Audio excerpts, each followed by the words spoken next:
खबर शामिल करते हैं ननकाना साहब से। हमारे RMH उर्दू न्यूज़ के deputy bureau chief Rizwan Mughal की रिपोर्ट के मुताबिक DPO Nankana captain retired Mansoor Aman की अपने दफ्तर में मुहर्रम उल हराम के सिलसिले में ज़िला भर के अंजुमन ताजरान से मीटिंग का बाकायदा आगाज़ तिलावत कुरान पाक से किया गया। मीटिंग के आगाज़ पर DPO मंसूर अमान ने कहा कि मीटिंग में मुहर्रम उल हराम में जुलूसों के औकात में दुकानें बाजार बंद करने और ज़िली पुलिस से ताउन यकीनी बनाने के लिए मुतल्लिक कई अहम अमूर पर तबादला ख्याल किया। मुहर्रम उल हराम के दौरान अमन व अमान की क़याम और सिक्योरिटी को यकीनी बनाने के लिए कई अहम अमूर पर ज़ेर बहस लाए गए।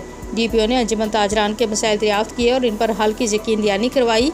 तफसीलात के मुताबिक DPO मंसूर अमान ने अंजुमन ताजरान से मीटिंग के दौरान कहा कि मुहर्रम उल हराम में किसी भी मजलिस या जुलूस के औकात में सिक्योरिटी इंतजामात यकीनी बनाना ज़िली पुलिस की अहम जिम्मेदारी है।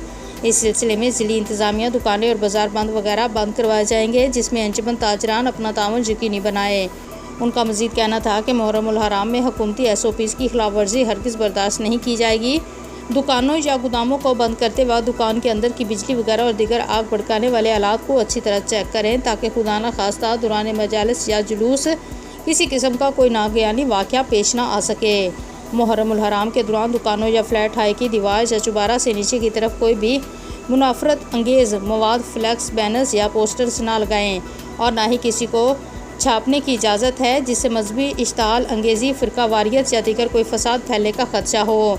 DPO मंसूर अमान का मज़ीद कहना था कि अंजुमन ताजरान और पुलिस एक दूसरे के लिए लाज़िम व मलज़ूम है। मुहर्रम उल हराम को पुरअमन कामयाब बनाना हम सब की ज़िम्मेदारी है, लिहाजा आप तमाम ज़िली पुलिस से तामुन करें। अंजुमन ताजरान की तशरीफ़ आवरी पर सबका शुक्रगुजार हूँ।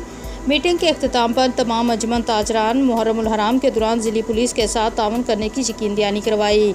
मीटिंग में DSP circle Nankana Tariq Dogar, DSP circle Sangla Mian Nasir Nawaz, DSP headquarter Masood Bhatti, in charge traffic Ijaz Shah, in charge security Tahir Aziz Bhatti और दीगर भी मौजूद थे।